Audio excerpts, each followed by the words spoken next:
Welcome to the Big Bets on Campus podcast. I am your host, Kai McEwen, joined by the rest of the three-man weave crew, Jim Root and Matt Cox. Every Monday morning, we'll be dropping a new BBOC episode talking all things betting in the world of college hoops. Today's episode, we're talking key games of the week. We're talking mid-majors. We're talking live dogs, favorites, big spots that we like to bet today, or rather Monday or Tuesday. The trash section, of course, where we talk about the worst games on the slate, but we're curiously interested in. And then, of course, a spotlight section at the end before we recap our bets. Fellas, let's just get into it. Hey, last week, not to toot our own horns, pretty darn good overall. You followed our plays. They're pretty good. I think Jim was 4-2. I was 4-2. Matthew 3-1. The Houston game, depending where you got the number, hopefully everyone covered. Yes. So we will try to do that again, repeat our efforts. Big games looking forward to on Monday and Tuesday. Monday, really just one, as we see these Monday slates kind of being underwhelming for the most part, but we have a Big Ten bout with UCLA going to Rutgers, -3 per KenPom in favor of the Bruins. Jim, the Rack, a house of horrors normally, but this year, despite the two outstanding freshmen, Bailey and Harper, Rutgers just hasn't been very good. UCLA, very hungry for a win after a few losses. Yeah, this is one, Kai, where I think Rutgers has got to be auto fade until Dylan Harper is like capable of walking around without puking or looking like he's going to collapse. Clearly, the virus has stuck with him. The 2 games since he's returned he's been like useless. They're playing 4-on-5 with him out there, and the 3 of the other 4 guys aren't very good. So it's basically Ace Bailey 1-on-5. On the other side, Matt, UCLA, they've lost 3 in a row, not playing well. Nick Cronin got kicked out of last game because he was so angry and annoyed, just didn't even want to hang around College Park for the rest of that game. This feels like a good spot to get on UCLA here with a hurt, sick team in Rutgers, and UCLA's travel is not that bad because they're already on the East Coast. So I'm going to be back in the Bruins here, Matt. I think they win outright and by like 8-10. Yeah, Rutgers' first shot offense has never been great to watch. It's because it's fun to watch this year because they have Ace Bailey, but it's not like an efficient offense, clearly. He takes awful shots. Which the whole world saw coming. We all talked about this. I feel like it was just it made you a bad guy to speak poorly about Ace because everyone loves Ace Bailey. Anyway, all that aside, Rutgers' turnover rate in conference play is up 4% from its season long. I think they just kind of took care of the ball against, the Columbias and the Monmouths of the world. Turns out without a point guard who is healthy against big competition, against UCLA, that's going to be a problem. I worry about ball security. I don't know how Rutgers, I like team total under Rutgers is another derivative angle I like here, Kai. Yeah, I'm liking UCLA too, fellas. That's going to be a 3-way sweep for us. I think the cute play or the obvious play or the quote unquote, maybe people think is sharp play is backing Rutgers. I think UCLA is the right choice though. Okay, on Tuesday, much better games. Of course, the SEC we've been talking about all season as the best conference in America, maybe of all time.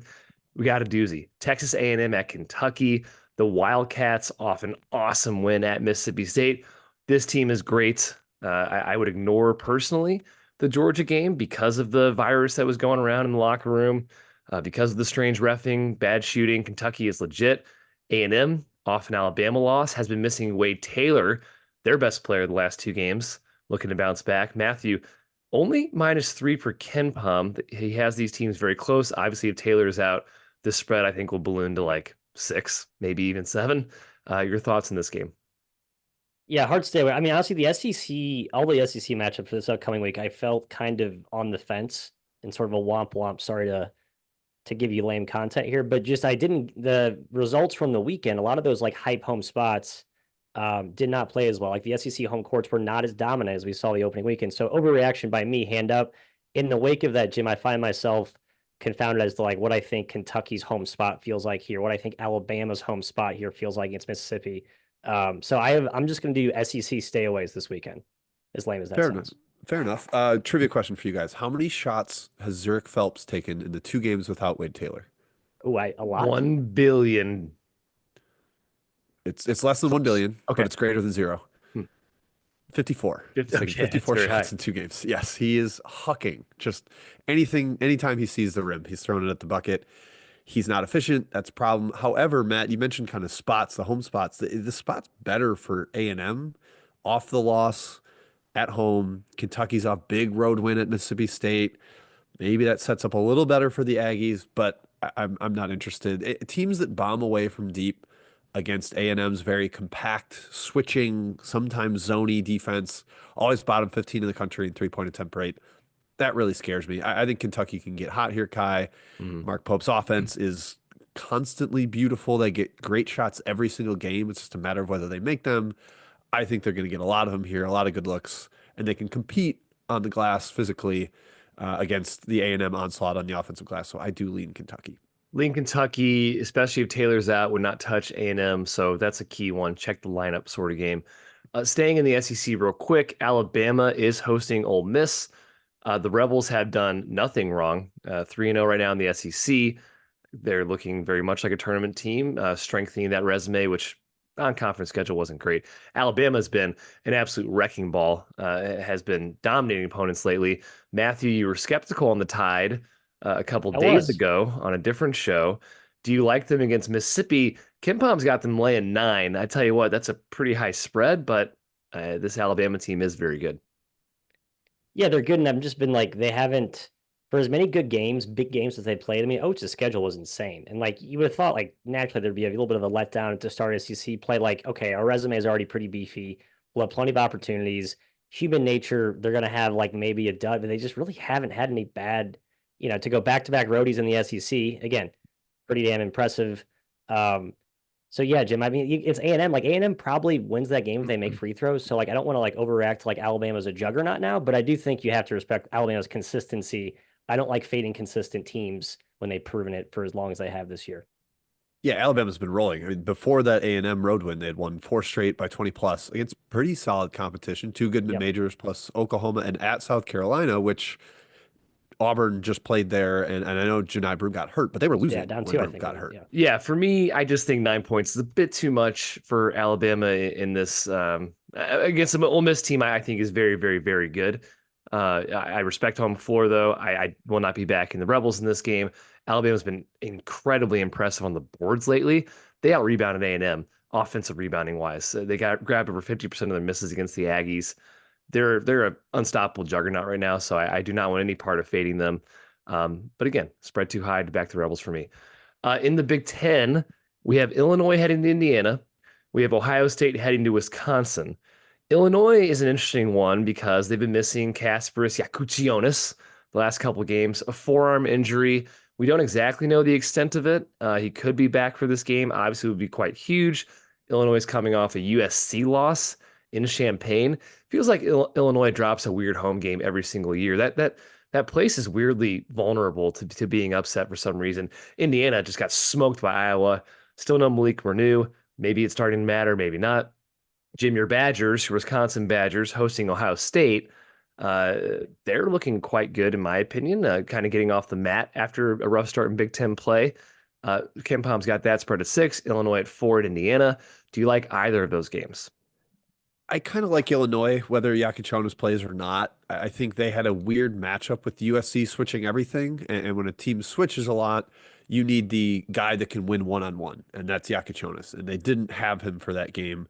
But if you're going to play drop coverage the way Indiana basically has to with Umar Ballo, you can run the pick and pop with Ivasic. You can get guys in the short roll and make plays in space there. It's not going to be the switch everything. I don't think missing Kasparis would be as big of an issue.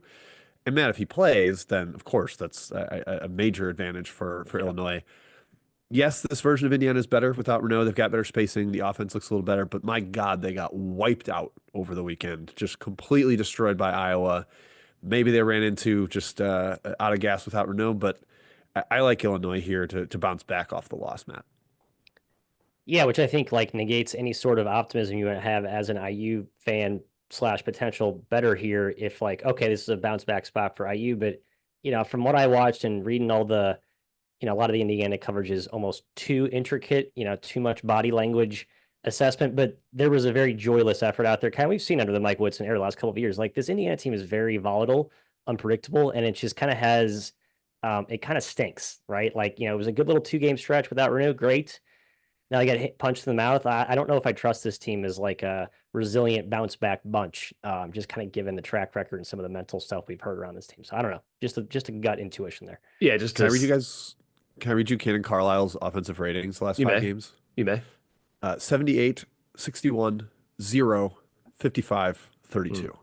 Why does he I play? think Indiana player. fans and Mizzou fans Terrible. have similar gripes about rotational question marks from their Yeah. respective coaches. So Yes, I like Illinois. I mean, simplistic handicap. Hey, this team's way better. Just eye test wise, they fit better. Coaching is a mismatch. Yada yada. I do really like Wisconsin in the Ohio State game. The Buckeyes on the road this season lost by 14 to A&M, got smoked by Maryland, and needed overtime to luckily double overtime actually to beat Minnesota. I just think they're a different team on the road. This Badger team is really rounding into form. Like I mentioned, 3 straight blowout wins in the Big Ten. Just a much better team, in my opinion, right now. So Wisconsin would be my pick in that game as well. It's crazy that like you can feel comfortable taking Wisconsin as a favorite because the offense is incredible. It's good. And it was better last year with Store, and it's top 15 again. They didn't even have Max Klesmit Friday night against Minnesota, and they still won the second half by 20 points. Like they have looked really good. Clearly, Kirk Penny has revolutionized the offense or modernized it. It's not swing. It's a lot more spaced out. It's a lot more guys getting downhill. They get to the free throw line. They get easier baskets. Yeah, I would lean Wisconsin there. I'm not a big Buckeye guy this year. yeah, I've surrendered. Wisconsin's like very good this year. I think last year I was sort of the Wisconsin's not that good hater. And analytically they were. I think this year just seems better than last year. And I don't know if all the numbers agree with that, but just I actually kind of believe in this year's team. I just right, some of the modernizations with it have helped me come around, kind of feel more adaptable. And their bigs are just so solid. Like there's nothing flashy about them, but you just kind of forget what they have up front. And yeah, I guess Ohio State, a younger, more volatile, we'll say, front line. I think Wisconsin at home will find some mismatches in that domain. And then finally, real quickly, Arizona hosting Baylor. Baylor coming from Arizona State, so not much travel at all for the Bears. Arizona's been fantastic lately in Big 12. They're 4-0. They're number 2 offensively in Big 12 play per KenPom. Been kind of rolling through competition, although it was quite a close game against UCF last time out. I kind of like the Wildcats in this one, fellas. I like them. I like their glass advantage against Baylor. I don't think Baylor's defense is still very good, although it has been better in Big 12 play. And Baylor's offense has kind of been stagnant out of the gate in conference play. Give me Arizona -4. Yeah, I agree, Jim. I think the letdown from the really impressive, we'll call it 2-game roadie for Arizona going to Midwest and then West Virginia getting 2 big road wins, come back home. I think the UCF game that was probably too close for comfort was like the exhale game.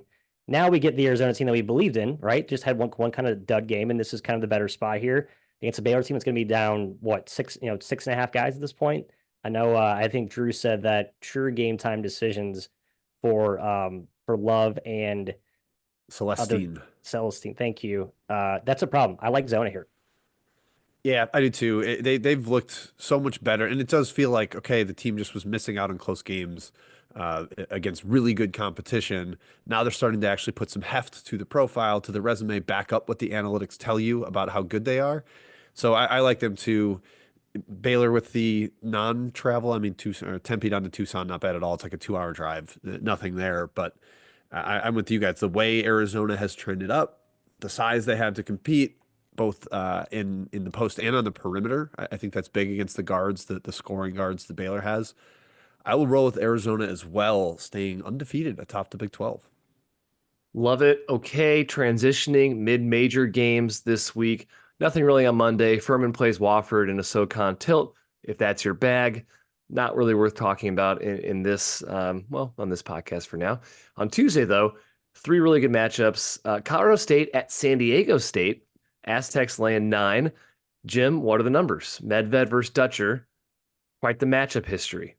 Well, I don't have like they just have had some wild games where like one team's down 20 at halftime, comes back and wins. Yes, I remember For a that. while, it was San Diego State just completely out athleted Colorado State. That was like kind of the trend for years. Dutcher Yeah. owned. Dutcher had Medved's number for a little bit, I think, right? And then that's kind of evened out. It swung back to it's not like a major advantage where you just auto bet Dutcher against Medved anymore. Fortunately, um, San Diego State, you just don't know with the illness. I mean, they were dead. The early tip at New Mexico, they got slaughtered on the glass. They looked lifeless. Their backcourt. So like both Heidi and DeMarshe Johnson had flu up front. I'm assuming some of the rest of the team might have been feeling effects too. So Matt, at this point, I would lean hard towards Colorado State just because if there are any lingering effects from the flu, we talked about it with Dylan Harper. If that's still going with the Aztecs, I want no piece of them laying almost double digits against a hopefully healthier Rams team. Yeah, here. I mean, I think you got. I mean, for all these, right? Price matters, but I mean, some of these, I think our guts are strong enough. We're not as price specific. This one, I think I need to.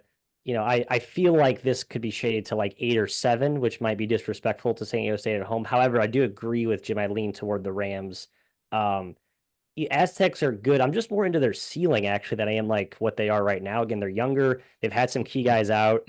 I think it's going to look like the best team in the Mountain West by March, but it's January 13th, Kai. So I kind of like the Rams here. They're getting healthier, more consistent on both ends, and they've already won on the road once, and that way they won at Nevada, right? So I think they're not like road dud type team. They're just a home, a home prop up analytic darling or anything. Yeah, I don't know. I think I go the other way, assuming San Diego State is healthy. I think the Aztecs kind of suffocate Colorado State. Colorado State's results not great. I understand they blew out UNLV, but I think UNLV is kind of circling the drain. We'll Yeah, talk they're about a little bad. circle the drain later on in this podcast. The Nevada win was good, but heck, Nevada's losing to everybody.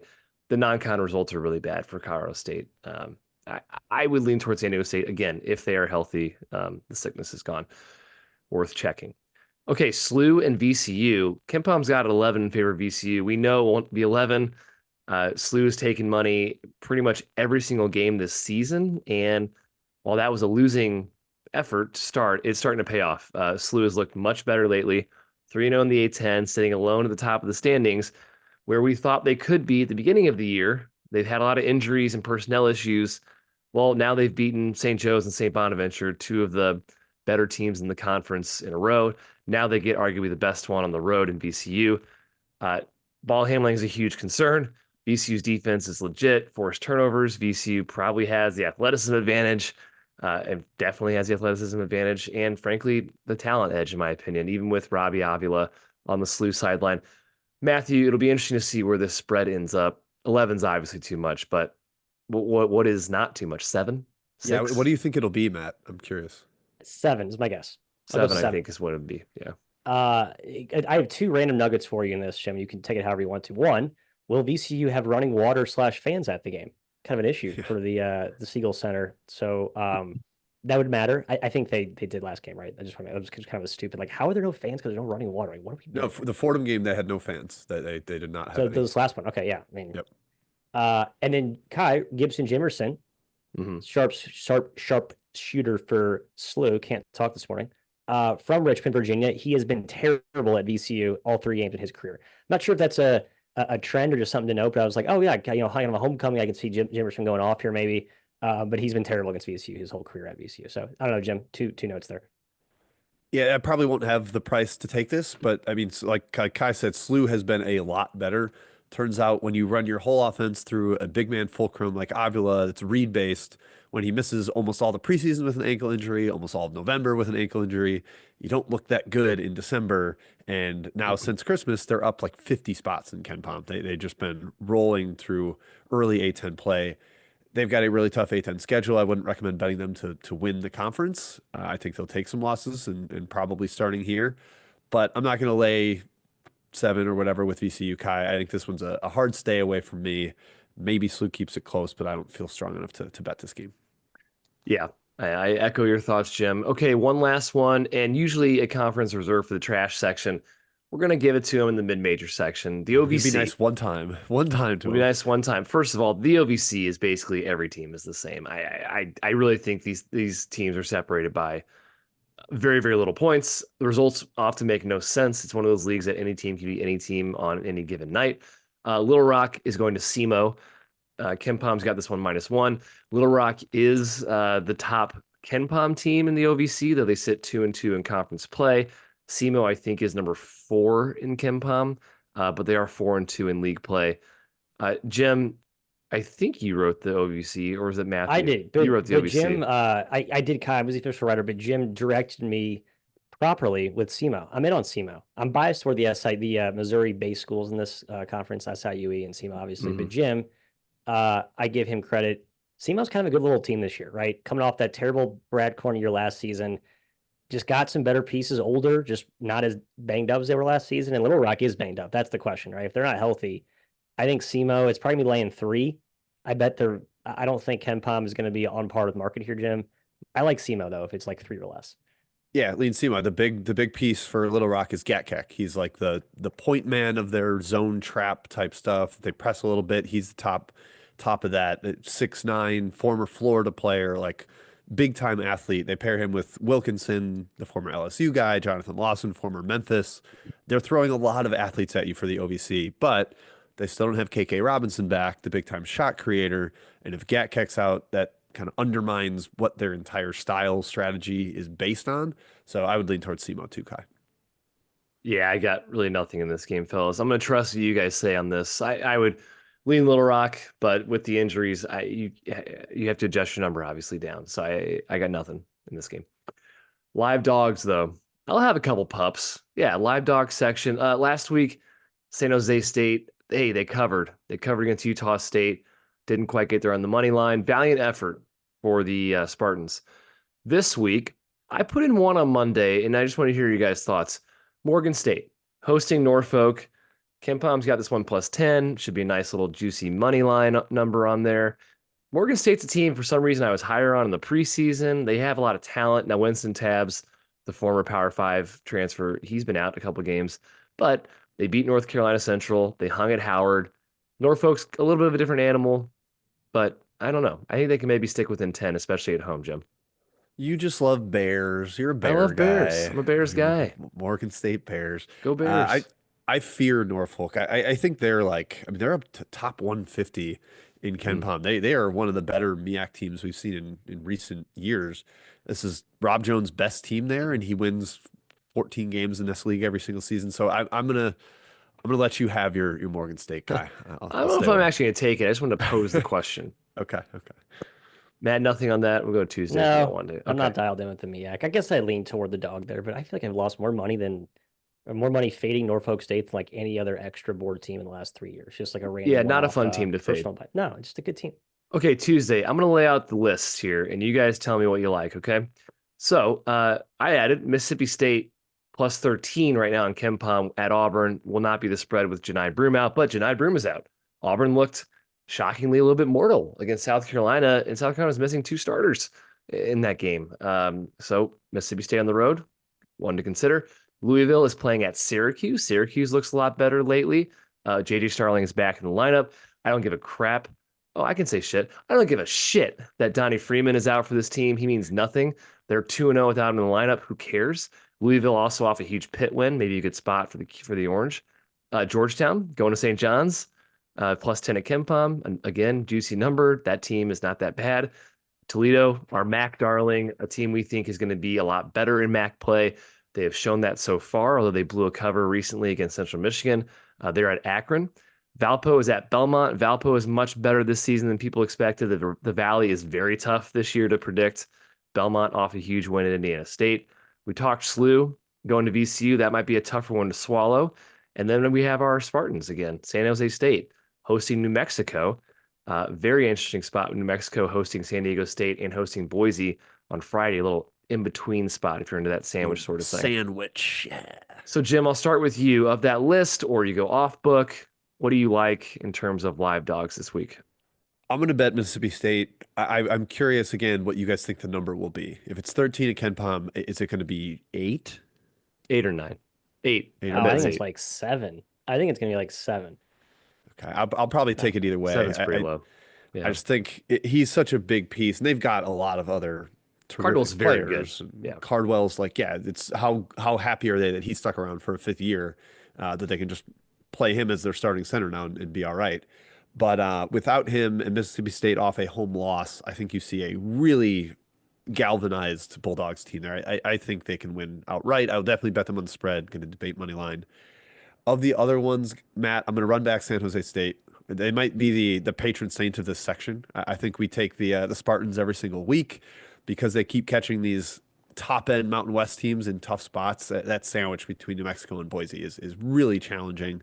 Going on the road to San Jose, like weird dead environment where there's almost never any fans. How do you get pumped as a road favorite? And of the rest, I guess I'll go my favorite. I think Syracuse pulls it off. I don't know why I can't quit Mr. Autry, but Starling has made a clear difference with him being back. It is a tough spot for Louisville. It just like coming off that big pit win where they had to rally and all the way down to the wire. I think Syracuse can win outright, Matt.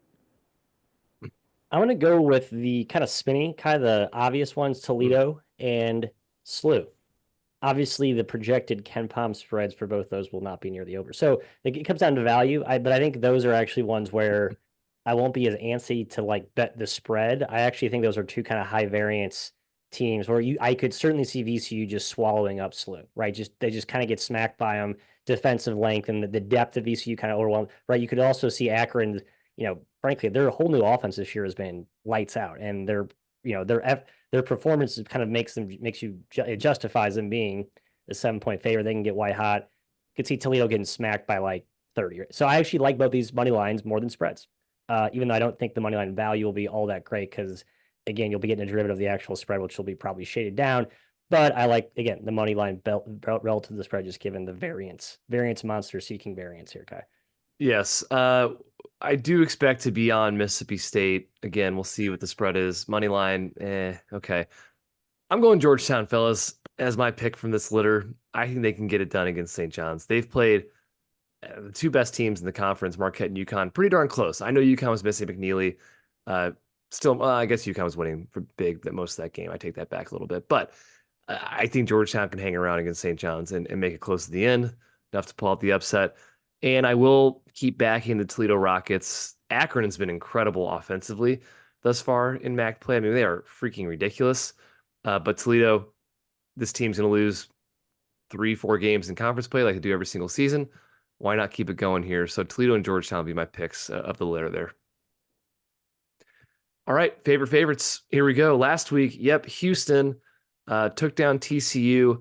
Now, it did depend what number you got. It landed 19. If you got in at 17, 18, you covered. I think it closed 19.5. Is that right, Jim? Yeah, there was some 18.5 out there. I think our discussion on the show was like, oh, I'd take up to 19. Yeah. And then it was like 19.5 in the market as we were recording and dropped a little bit. It danced right around where it landed. So hopefully you got the best of the number. Yeah, Iowa State covered. I forgot actually who they played when we talked about this last show. Apologies. Utah, right? Utah. They took down Utah. St. Mary's absolutely crushed its competition. They've been crushing everybody in the WCC so far. Ridiculous. 10-1. Bet them to win the WCC. 10-1. Yeah, and then like we talked about Toledo, they blew the cover. Thanks a lot, Rockets. Appreciate it. Okay, this week, Monday, Minnesota going to Maryland. Yeah, Maryland's really good. Now, 16 per KenPom. Gosh, that's high. I even gave Maryland a butt ton of home, and I still can't get to 16. Minnesota's terrible. They really, really are. They're going to be a lot tougher in the barn and maybe able to spook teams like they did against Ohio State, Matthew. But I think Maryland kind of bends them over. We've seen Maryland slaughter teams already this season that just aren't up to snuff. Yeah, I don't know. Honestly, all these favorites sort of I shrug at. I don't like any of them, but the Minnesota one intrigued me because the two times we've seen the Gophers leave the barn, right? They'll be going to College Park for this one. They have not been competitive. They were not competitive at Indiana, lost by 21 just recently at Wisconsin. So it's like, yeah, Maryland, who's pretty dominant at home, I could see them just continuing to shove Minnesota farther into the pits of despair in the Big Ten totem pole, and as the cries for Ben Johnson's job get louder and louder, unfortunately for the young man, but just that's how I see this one. Time. Yeah, it feels like Minnesota's circling the drain a little bit, and Maryland is such a bully. If you're worse than them, if you're not there to compete, they'll beat you by 27 like Syracuse, 18 like UCLA. Like they will crush you if you're not there and up for it. And I worry Minnesota might not be, Kai. So I think Maryland can blow them out. Yep. I think the Terps will probably get done as well. I'm not gonna go official on the show today, but yeah, I do like 16 is a lot. Is a lot. Miami's going to Duke. Duke is by far the best team in the ACC. I don't think they're going to lose a game in conference play, which is quite something shocking. It's plus 250. You can actually bet that really? on FanDuel for the undefeated season. Yeah. Can't even tell if I don't know if that's great value. What is that, like a 14-leg money line parlay for plus 250? Yeah. Oh, well, that one. I'll keep my plus 300 to win the conference that somehow that someone hung that number. It's like, all right, great, fantastic. Thank you, MGM. Yeah, Jim. Yeah. Duke minus 25 for KenPom. Again, a ridiculous number in any single year in preseason between Miami and Duke. But here we are. Miami's totally dead. Duke is juggernaut. Yay or nay to this one, Jim? I'm of two minds. Like maybe you get Miami, like this is the last big game we might get up for. It's Duke. They're clearly the best team in the conference. And you get maybe Nigel Pack plays and they look a little better. But I think it's more with Larinaga retiring. This team is playing out the string. I said sim the season for them. That's what these guys want to do. Most of them probably going to end up in the portal. They already had Johnson Origu transfer to Iowa during the season. It's over from Miami. Duke can win by 20, 50, 70. I think it is total name their number. It's up to Duke.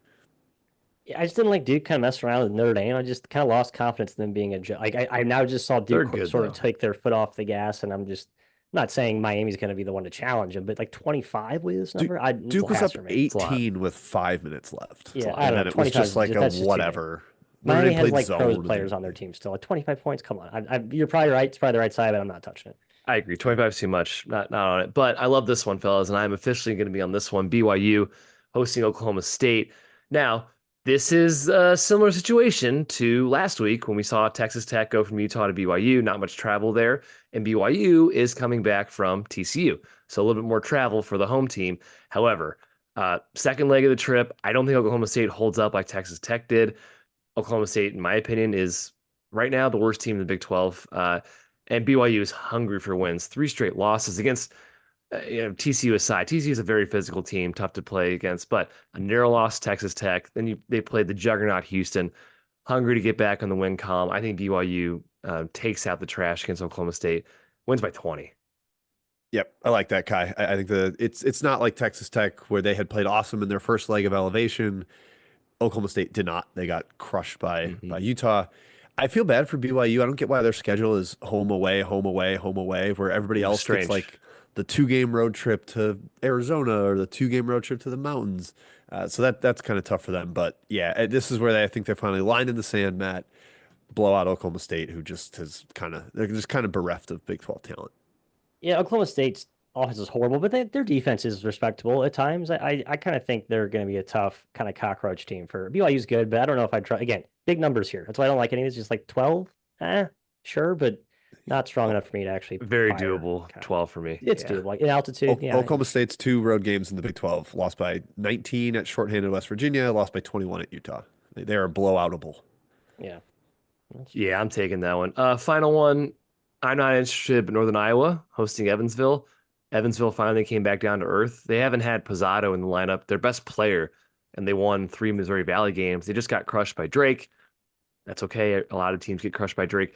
I'm not eager to lay 14 in the Valley. I think these teams are all like not close-ish, but enough to where they can cover 14, Matthew. It's a bad matchup. I agree with you, Kai. That's why I'm staying away. It is a bad matchup, though, right? Like we saw Northern Iowa bully, who's it, Montana inside, right? Like, and Evansville's kind of soft. Like, they're young and they're kind of soft. And, if they commit to going inside to Anderson and Hudson, who is back now, that could be a bloodbath in the paint for sure.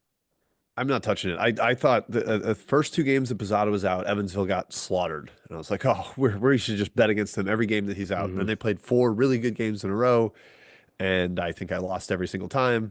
I'm gonna sit this one out too, especially with Hudson like not fully healthy for Northern Iowa. He's kind of like the key trigger man to their offense at the top of the key.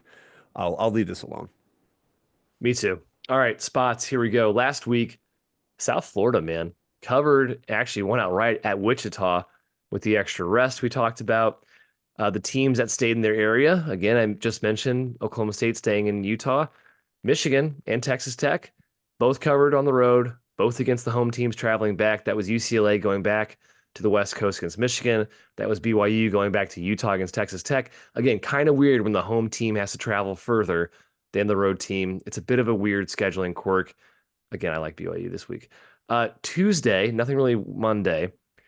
Got a few for you. Marquette is heading to DePaul. They've had a full week off. Jim, we've been, and Matthew probably as well, but I know Jim's been there. We've been to DePaul games where Marquette has played. It is a lot of Marquette people in that building. I'm not taking DePaul. No way. This is still DePaul. Yeah, you want a good time, go to Milwaukee, get on the Amtrak, Yeah. bring yourself a 40 ounce in a brown paper bag, and go drinking with the Marquette fans down to the downtown Chicago. I think you'll have a nice time there. Yeah, that whole week off matters. Skogman hasn't been fully healthy for DePaul. Matt, DePaul is 0-6 in Big East Yep. against the spread. So Oh. they overvalue themselves, blowing out bad teams, and can't really compete now with the real competition in the Big East. I think Marquette with that full week off, I think they crushed DePaul. Yeah, the pressure overwhelms DePaul, who I saw struggle with Villanova's pressure. Like seeing Villanova, who's not really a pressury defense, they kind of got into DePaul, and DePaul could not run any offense. I mean, what's Marquette going to do? I know you're at home, but still, that's that one feels like a volcanic eruption blowout pending there. So, Kansas State, Texas Tech. Excuse me, Texas Tech just crusher, man. Losing the heartbreaker OT game to Iowa State after being up pretty much the entire game. They have Arizona next Saturday. And Kansas State, maybe we'll look ahead to Kansas. This one's at the Octagon, correct? Yeah. Boy, what a tough spot for Texas Tech, man. This is K-State for me. Yeah, I don't think K-State is good, but I think this Neither do spot I. is home run for them. That kind of sandwichy for Texas Tech. That I've still, like you said, heartbreaking in Lubbock. Thought they were going to get this like team legitimizing win, top of their resume type thing over Ohio State, and they allow it to get tied up right at the buzzer, go to OT, come up just short. Williams misses that little lefty floater in the lane that had a chance to win it. I think Texas Tech probably wins, Matt, but I think it's going to be a battle as long as K-State shows up. Mm-hmm. Yeah, I just back K-State against Houston. I think I gotta back him here, right? I think I gotta trust him. Not that I'm believing in K-State, but that just feels foolish here. It's funny, underneath the cloak of no one cares about K-State anymore, just because their year's been sort of, exceedingly underwhelming. Anyesu's back. Remember that guy from Kentucky? We're all kind of like he played 20 minutes last two games. I couldn't tell. Does it matter? I don't know, Kai. Just a note there. I will be on K-State. I think I'm not gonna make an official play for the reputation of this program because I don't trust them, but I think I will probably play it personally behind the scenes. So this is K-State. I feel like I'm pretty locked in with the Octagon. So yeah, K-State for me in that one. We mentioned Mississippi State's going to Auburn. Yeah, I mean, Mississippi State's off the home loss to Kentucky. There's no Janai Broom. This spread's not going to be 13 like Kim Pom says. It's going to be closer to, we think, 7 or 8. Still, I think a prime position to back Mississippi State. Hey, maybe it goes 10. We'll see to open up. Grab the opener when you can. I think Mississippi State will take money right away because of that. Hey, if it gets too low, though, I mean, if it gets down to 4 or 5, hit back with Auburn because this Auburn team is still really below good. 5 would be absurd. Bruce Pearl called Dylan Cardwell the best defender in the country. I think he is still quite capable of holding down the fort without Broom on the defensive end, at least. No need to belabor that one. We talked about Kentucky, right? A&M off the home loss to Bama. Kentucky off the huge win against Mississippi State. Theoretically, a pretty good spot for A&M, but again, Wade Taylor being out kind of throws a wrench into that. Finally, last two here, fellas. Iowa has to go to USC after just blowing out Indiana, but USC is coming back from Illinois on Saturday as well. So kind of a dual travel tandem, Jim. And the Galen Center is not a house of horrors for anybody. Yeah, both these, like you could argue, both of them just played their best games of the year. Yeah, I think you could say. So I don't know, like which one's in for more of a letdown. They probably could have gotten close to getting on the same flight out of Chicago together if they wanted to. But nothing for me there. And then the other one, Oklahoma State, we already talked. BYU too. So Matthew, anything to add Nothing. on Iowa? Okay. No. Yes, I do like BYU. Yeah, I know Oklahoma State second game elevation, but they have less travel than BYU. Don't care. BYU for me in that game. All right, trash section of the week. Last week, hey, Tulsa beat UTSA outright. Eric Conkle in the fight for his job. He took down the Roadrunners who just beat Wichita State. American is very strange this season. strange equals bad. Strange equals, yeah, it is a bad league this year, unfortunately. Besides Memphis. Memphis is very good. This week, okay, Air Force plus 19 for Kim Pom at Nevada. Nevada's been bad, man, in Mountain West. I don't get it. The roster this season looked like it was pretty unassailable. A pretty solid non-con, I think, even. Maybe there's a couple warts there, but 1-4 right now in the Mountain West. And they had to get overtime to beat Fresno State recently, so really it could be 0-5, which would be just mind-blowing. Air Force is really, really bad though, guys. Matthew, your thoughts? 19 sounds like a Matthew number to me, but thoughts? I like the Pack. They, Oh, I mean, they okay. were, Oh, Opposite. yeah, I wow. do. Okay. They were 5 of like 50 from 3 against Fresno. Um, like Were I they just think 5 or in this 50? spot, like I just think again, Air Force just is. I heard Tom Musser mention this on his podcast. Great podcast, by the way. Check it out. Mountain West focused. Um, but it's a Patriot League team. It's just like they don't. That you can just like against San Diego State. It's like it's men. It's JV versus varsity. It's men versus boys. And I think a pissed off, deep, old veteran Nevada team who they played Utah State very close. They lost at in I mean playing New Mexico to OT in the pit like doesn't mean they're playing bad. It just means they lost by 1 in the pit. Like I think they smack Air Force. Frankly, I think it's a complete bloodbath. All right. Man, I go the other way. I'm going to take the trash out with Air Force here, the air troops. Mm.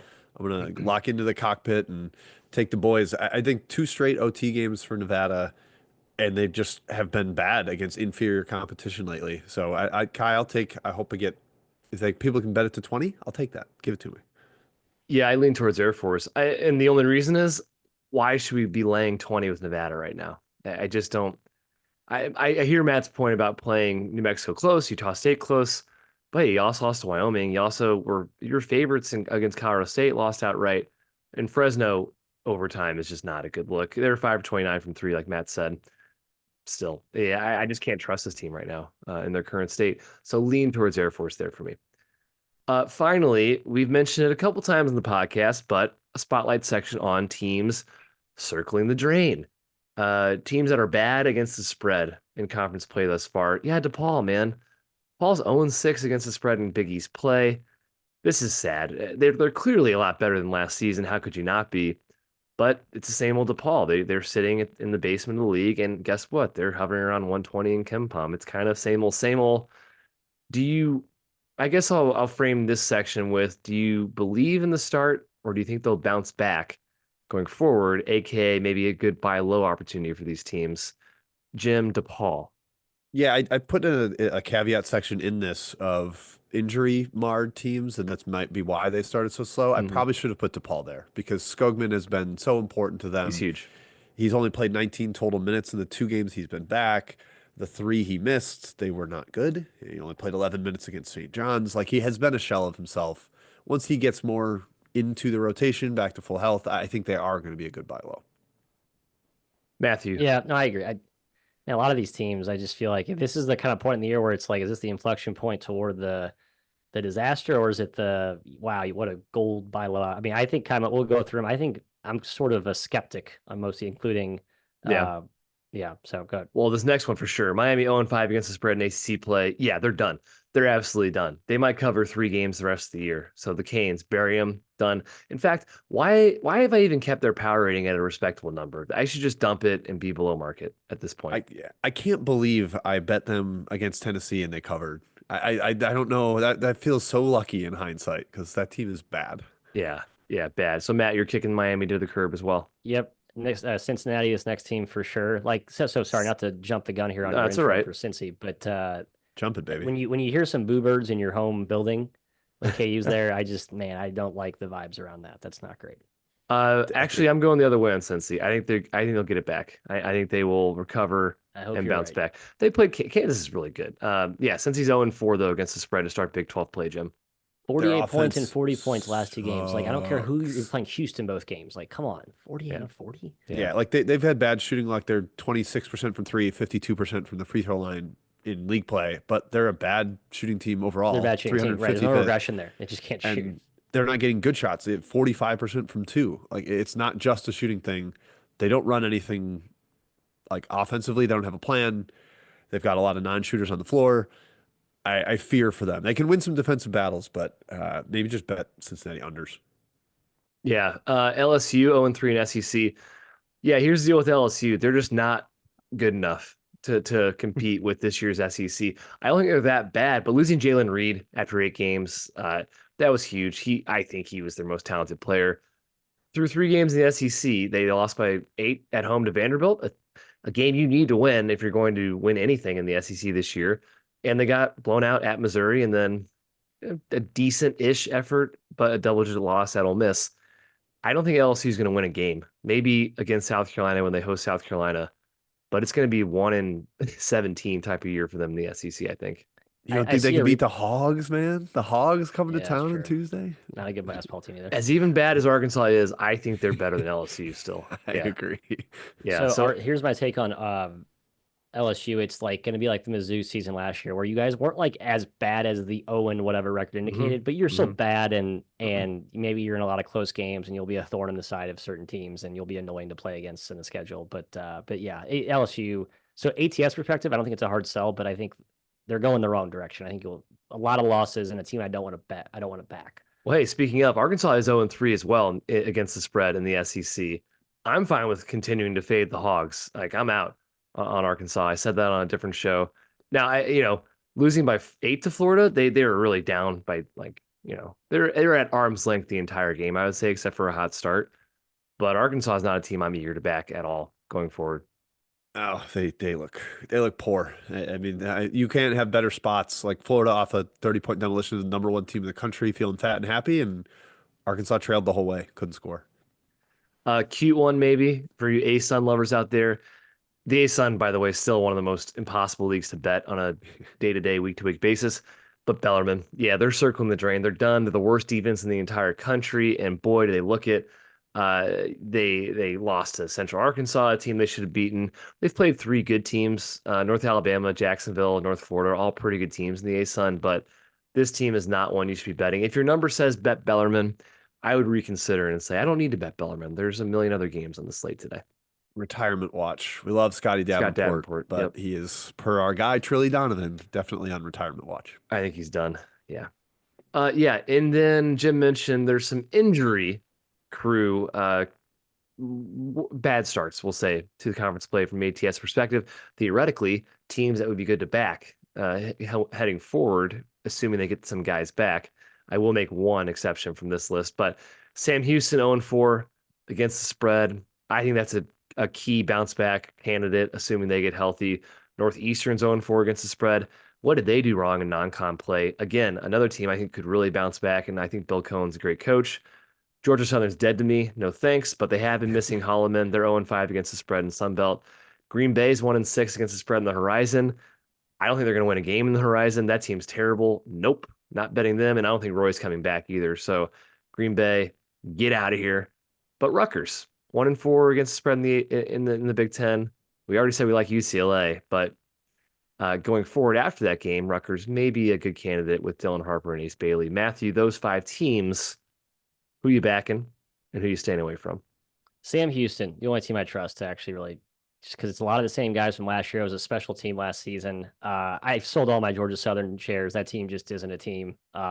Northeastern, yeah, maybe, but man, Bill Cohen's let me down the last few seasons. I'm sort of scar. Is there some scar tissue there, Kai? You could make an objective case for Northeastern, Jim. I won't do it. And then Green Bay and Rutgers, no. Even with Roy, like they played their best game without him at Drake. They weren't guarding anything with him. He's not going to play any defense, right? So like Green Bay, and Rutgers, it's going to maybe in March. Come back to me in March on Rutgers, but not for the next month or so. Yeah, Rutgers feels like if they make the Big Ten tournament, which is not a guarantee right now, they might be a team to back there. I don't get why Georgia Southern is so bad. Everybody loves Charlie Henry. Yeah. Nate Oates' assistant. People think he's super sharp, and the team's just bad. They were bad last year. They're bad again this year. It just hasn't come together. Maybe he's like one of those NFL coaches who's a good defensive coordinator, but you give him the head job and things kind of fall apart. So not doing that. I like Sam Houston State with these guys. Chris Mudge, great debut last year. They won Conference USA regular season, broke our Louisiana Tech season-long future hearts. They will rally at some point. I probably want to wait and see the one good effort when they're healthier and then start backing them. I'm not going to catch the falling knife, Kai, but I think we will have some value on the Bearcats with a K down the stretch. Agreed. Lockstep on Sam Houston. Okay, fellas, recap before we sign off. Thank you for joining us, by the way, on BBOC. Recap for bets. I got UCLA on Monday against Rutgers.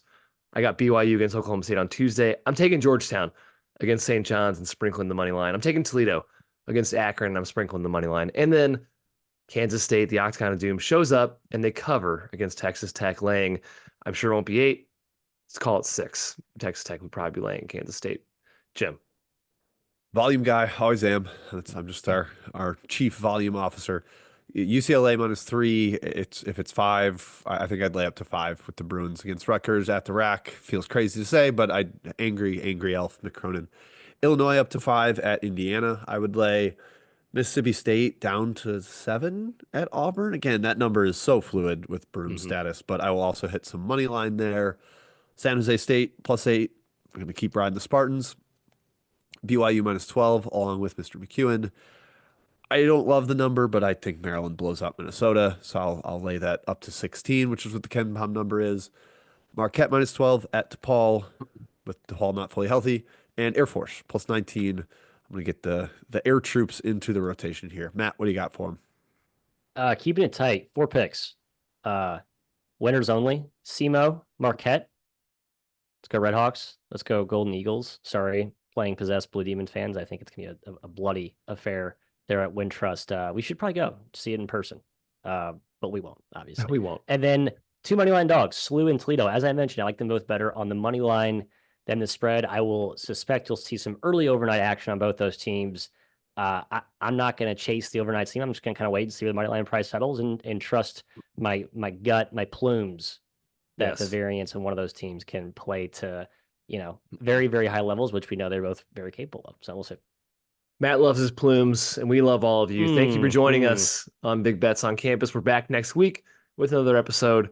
Till then, cheers. Good luck with your bets. See you later.